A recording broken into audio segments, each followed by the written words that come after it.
filmarmos, gravarmos aí com o irmão Pedro esse vídeo para que mais pessoas possam ser alcançadas pela palavra de Deus. E a palavra de Deus que nós queremos trazer está em João capítulo 15, a partir do versículo 1. João capítulo 15, a partir do versículo 1.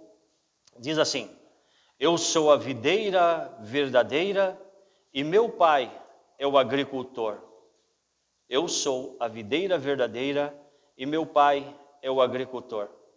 Todo ramo que estando em mim não der fruto, ele o corta, e todo o que dá fruto limpa, para que produza mais fruto ainda. Vós já estáis limpos pela palavra que vos tenho falado. Permanecei em mim, e eu permanecerei em vós. Como não pode o ramo produzir fruto de si mesmo, se não permanecer na videira, assim nem vós o podeis dar, se não permanecerdes em mim.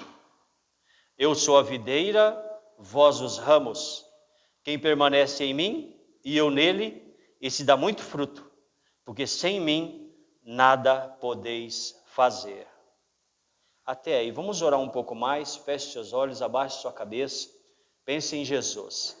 Pai amado, em nome de Jesus, muito obrigado, te agradecemos por tua palavra. Te pedimos, ó Deus, abra o nosso entendimento, que a luz do teu evangelho, Senhor, resplandeça em nós. Pai amado, nós precisamos muito da tua palavra. Precisamos muito estar firmados na tua palavra. Precisamos muito, Senhor meu Deus, que o Senhor nos ajude a praticarmos a tua palavra, Senhor. Nós te bendizemos, nós te exaltamos. Que todo pensamento agora seja levado cativo à obediência de Cristo, Senhor.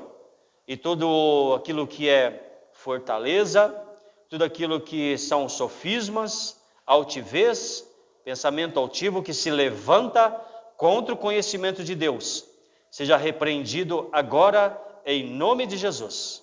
Em nome de Jesus. Ó Deus de glória, tu és fiel. Muito obrigado. Agradecemos em nome de Cristo. Amém. Amém. Nós vamos falar um pouco mais sobre permanência. Permanência. Permanecer em Cristo. Muitos de nós somos conhecedores. E aliás a palavra de Deus fala que o saber ensoberbece. Tá certo? Porque se nós ficarmos somente no propósito de conhecer, ficar sabendo, crescer em sabedoria, isso é sabedoria, conforme a sabedoria dos homens. E se nós não procurarmos ser praticantes, a Bíblia diz lá em Tiago que a nossa vida vai ser sem sentido. Ele dá o exemplo da onda do mar. O homem que é somente ouvinte da palavra, mas ele não é praticante, ele tem uma vida sem sentido. E o que Cristo quer nos dar é vida com propósito e vida com sentido. Isso é o que Cristo quer nos dar. A diferença daquele que busca Cristo, aquele que permanece em Cristo, tá? É que a vida dele tem um propósito. É que a vida dele tem um sentido. Amém? Então Jesus ele está aqui usando a linguagem dos agricultores, da agricultura, do campo, para passar essa mensagem de permanência, de estar conectado, de estar introduzido em Cristo, de estar sendo sempre fiel a Cristo, discípulo de Cristo. Eu gostaria muito que as pessoas, quando fossem indagadas acerca da fé delas, elas não respondessem, eu sou crente, eu sou evangélico, eu sou protestante. Eu gostaria que, sobretudo, as pessoas respondessem, eu sou discípulo de Cristo. E com o entendimento dessa palavra, o que significa ser discípulo de Cristo? O discípulo é aquele que anda nas pegadas do mestre, ok? É aquele que segue o mestre. Aqui mesmo no Evangelho de João diz, eu sou o bom pastor que dá a vida pelas suas ovelhas. Eu falo, eu chamo, e as minhas ovelhas, elas me ouvem. Por quê? Porque elas são ovelhas do meu pastoreio. Então isso é ser discípulo de Cristo, né? Isso é estar em Cristo, amém? Eu sou a videira verdadeira e meu pai é o agricultor. Aí o versículo 2 fala assim: todo ramo que estando em mim não der fruto, ele o corta. Então tá aí, gente. Vamos lá para a linguagem da agricultura? Vamos lá?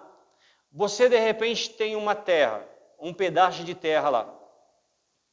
Aí você planta. Você planta lá um pé de abacate. Eu vou tirar o meu exemplo, né? Planta um pé de abacate, um pé de limão. Planta lá um pé de acerola. Acerola ainda não plantei, né? Planta lá um pé de manga. Enfim, você vai plantando algumas coisas ali. E você plantou por quê? Você quer ter o fruto, sim ou não? Né? Você quer que dê o fruto. Mas de repente você olha para o pé de abacate e passou um ano, passaram-se 2 anos. Se é uma fruta ou uma árvore que ela é na técnica da enxertia, cerca de 2 anos ela tem que começar a dar fruto. Você esperou 2 anos, é enxertado e não deu fruto. Você vai ficar feliz? Não. Você vai ficar, de certa forma, indignado. Poxa, 2 anos. Eu fui lá, eu comprei esse pé de abacate. Ele era pequenininho. Eu coloquei adubo, gastei com isso. Eu gastei o meu tempo, que eu tinha que ir lá toda hora para ver se a praga não estava lá. Eu fui mordido de pernilongo adoidado. E fui gastando, e ele cresceu. Ele não tinha nem 50 centímetros. Aí foi para 1 metro e eu comecei a ficar feliz. 2 metros eu fiquei mais feliz ainda. Olha como ele está com 2 metros, 3 metros já de altura, cheio de folhas, galhos cresceram nele. Aí de repente não dá fruto. E depois desses 2 anos, o que você faz? Tá, mas pode ser, aí você começa a conversar, vai no YouTube, pesquisa. Tem que colocar mais adubo. Você vai lá, gasta mais dinheiro e coloca adubo lá. E adubo não tá barato. 1 quilo está mais de R$20, só para você ter ideia. E você coloca adubo. Daqui a pouco outra pessoa fala, passa isso daqui porque vai ajudar. Você vai lá e compra também e você passa lá no seu pé de abacate. Só que passou 2 anos e meio, 3 anos e não dá abacate. O que você começa a pensar? O que você começa a pensar? Você vê o machado, você vê uma serra elétrica perto de você, você vê um facão. O que você começa a pensar? Eu vou cortar esse bicho. Não está me dando fruto. Depois de todo o trabalho que eu tive com ele. Agora vamos colocar aqui na nossa vida com Deus. A Bíblia diz em João 3,16, porque Deus amou o mundo de tal maneira que deu o seu único filho, para que todo aquele que nele crê não pereça, mas tenha vida eterna. Deus deu. Amém? A Bíblia diz, Efésios 2, ali a partir do 18, porque sois salvos pela graça, mediante a fé, isso não vem de vós, é dom de Deus, não das obras para que ninguém se glorie. Salvação dada de graça. A Bíblia diz que o sol nasce sobre todos. Isso é um outro tipo de graça, é a graça comum do Senhor. A chuva vem sobre todos, graça comum do Senhor, tudo dado de graça. Mas Deus, quando olha para nós, e desde o jardim do Éden, Ele chega para Adão e Eva, Ele faz o jardim, e o que Ele faz? Ele entrega para Adão e Eva fazerem o quê? Cultivarem o jardim. Porque Deus, Ele fez o homem e a mulher para quê? Para produzir fruto. Para dar resultado. É porque Deus precisa do meu trabalho? Não. Porque se eu não trabalhar para Deus, Ele pode criar uma outra pessoa, ver uma outra pessoa e bota no lugar para fazer o que Ele quer. Quer sim ou não? Então Deus não precisa necessariamente no sentido de depender do meu trabalho. Só que o fato de realizar, de trabalhar, de produzir, de dar resultados, isso Deus colocou dentro de cada homem, de cada mulher, e isso faz um bem enorme para cada um de nós. Você quer coisa pior na vida do ser humano do que ele se sentir inútil? Pode perceber, uma pessoa está trabalhando, perdeu o emprego, cai em depressão. Porque cortou ali a atividade que era necessária para aquela pessoa. E eu não digo, só para comer e pagar as contas. Não. É porque isso, Deus criou o ser humano dessa maneira. Ele precisa produzir, ele precisa realizar, ele precisa estar em atividade. Deus criou o ser humano dessa forma. Por isso que essa passagem está falando. Se eu como árvore, se você como árvore, se você não der fruto, se eu não der fruto, nós seremos cortados. Ah, mas Deus é tirano? Esse machado que Jesus falou que está a árvore aí, é prazer de Deus fazer isso? Não. É porque quando eu deixo de dar fruto, eu estou indo contra esse princípio natural, essa lei natural que Deus mesmo estabeleceu para a minha vida. Então não precisa Deus enviar um anjo e falar, você está fora. Porque às vezes quando a gente começa a pensar nessa questão de ser cortado, a gente já começa a pensar humanamente falando. Você está numa empresa, vão fazer reunião, vão me colocar no meio, o conselho vai se reunir e eles vão falar, você está demitido. Igual lá o programa, você está demitido, Roberto Justo, você está demitido. Não é assim não. Porque Deus não se alegra de envergonhar ninguém, Deus não se alegra de abater ninguém, Deus não se alegra de colocar ninguém para baixo, pelo contrário, Deus ele se importa em que todos estejamos de pé na presença gloriosa do Senhor. Agora, essas coisas, a questão de produzir frutos, assim como é natural da árvore, ninguém planta uma árvore para ficar como enfeite. O agricultor, ele planta uma árvore com a intenção de que a árvore dê frutos. Então Deus te criou para louvor da glória dele, e ele falou, eu escolhi a vós outros, para que vocês vão e deem muito fruto, e o vosso fruto permaneça. Realizar, trabalhar para Jesus, trabalhar. Quem de vocês aqui já trabalhou para Jesus? Já? Você fazia o que, querido? Estava na igreja? Com tudo, ou você fazia uma coisa específica? De tudo. Tudo. Você era o diácono lá, você mantinha lá. E você, trabalhou na igreja também já? Fazia o que lá? Dava dos idosos? Ó, que legal. Difícil isso, hein? Principalmente nos nossos dias. Principalmente nos nossos dias. Você já fez alguma coisa? Você trabalhou na igreja também ou não? Não. Você nunca foi de uma igreja evangélica? Não trabalhava não. Aqui nós temos, temos o Pedro ele trabalha lá filmando, né? Tá lá. E eu tô aqui pregando, cantando, minha esposa está ali tocando, minha filha está ali operando na mesa. A gente vem para cá, abre a igreja. A Osélia, hoje ela faltou provavelmente por problema de enfermidade, ela vem, adorna, limpa a igreja. Donizete, diácono, mantém. Aliás, eu ia até falar para ele hoje, roubaram o número da igreja ali. Como pode roubar o número da igreja?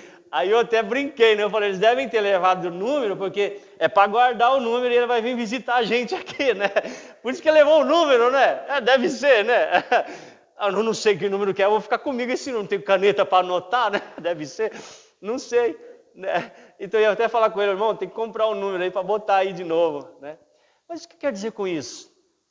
O irmão José trouxe 6,3.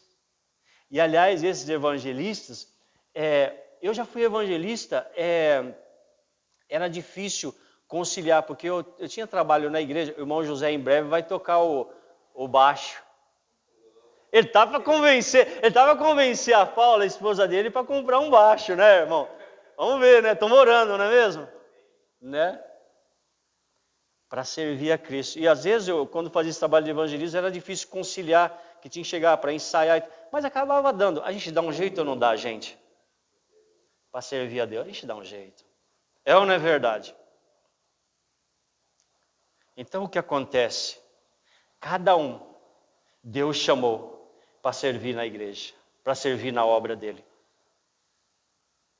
E quando nós deixamos de dar fruto, é sinal que a praga do pecado já entrou na nossa vida e dominou. Porque é o que aconteceu com a árvore. Quando nós deixamos de dar fruto, essa praga já está provocando a morte em nós, que é a morte espiritual. Temos a praga como árvores, temos a morte espiritual. Logo, essa atitude, essa posição de manter-nos, ativos na obra de Deus, já não vai acontecer mais. Então, o Senhor está nos orientando e nos exortando aqui, que quem não der fruto é cortado. Mais uma vez eu volto a repetir. É Deus que tira? Não. Porque o prazer de Deus é em que você que teve o dom de cuidar da igreja, você que teve o dom de cuidar de idosos, você que é evangelista, você que faz outras coisas para o Senhor, que toca, você que evangeliza, que prega, são dons dados por Deus. E a Bíblia diz que eles são irrevogáveis. Quer dizer, Deus não pega de volta. Deus não pega de volta. E se eu deixei esses dons de lado, eu fui cortado. Mas não por causa de Deus, mas por mim mesmo, por minhas atitudes. Eu poderia até dizer, eu me excluí. Eu sou excluído. O irmão José e vocês conhecem muito bem esse pessoal da situação de rua, né? São os excluídos da sociedade. Mas eu vou falar uma coisa aqui até ousada, dentro desse contexto. É a sociedade que excluiu? Não. Muito bem, querida. São as pessoas que se excluem. Então, aquele que está, agora sim, ok. Às vezes tem pessoas que estão fracas, que estão em depressão, tem um CAPS para cuidar, né, irmão José? Estou mais ou menos por dentro aí, né? Tem um CAPS para cuidar, trata e tal. Aí, às vezes, até a questão medicamentosa, que precisa ir lá, né? O especialista, passar o medicamento, para a pessoa organizar, né? Emocionalmente falando e etc, não é isso?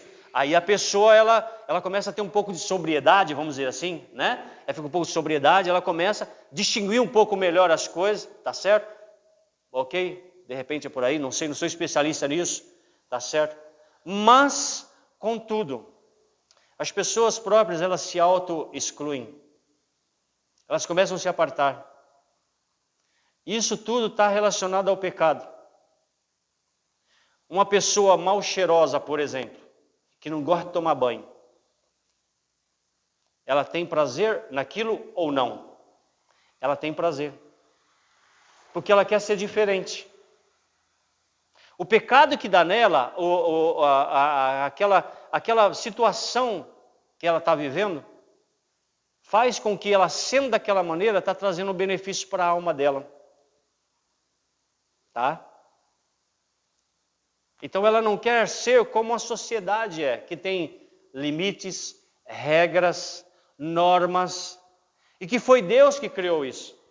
Essa pessoa, quando ela se levanta contra essas normas, ela não está se levantando contra o prefeito, contra o cara que é dono lá do albergue, não está se levantando contra aquele cara que é dono do mercado, não.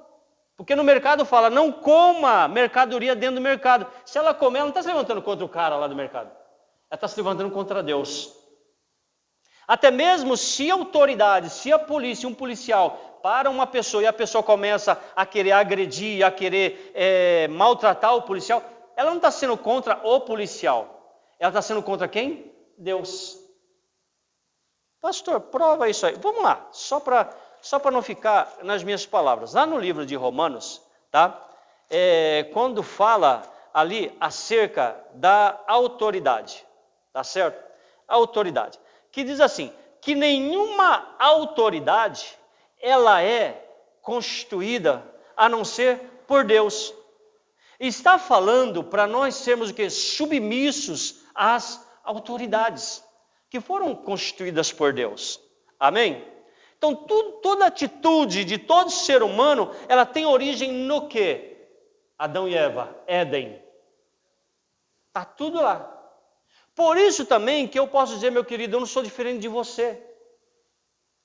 Você está vestido com outra roupa diferente. Mesmo assim não me faz diferente de você, não me faz mais importante do que você. Não sou diferente de você, minha querida. Mas você está com perfume diferente. Não sou diferente. Eu sou pecador da mesma maneira. A diferença é que eu me posicionei posso me posicionar de forma diferente de você. Eu sou uma árvore e estou dando fruto, ou você é uma árvore, você está dando fruto, eu olho para você, vejo que você está dando bons frutos, o que eu vou querer fazer? Eu quero ficar como ele está, dando frutos também. Amém? Isso funciona em todo segmento da sociedade. Se no trabalho uma pessoa está se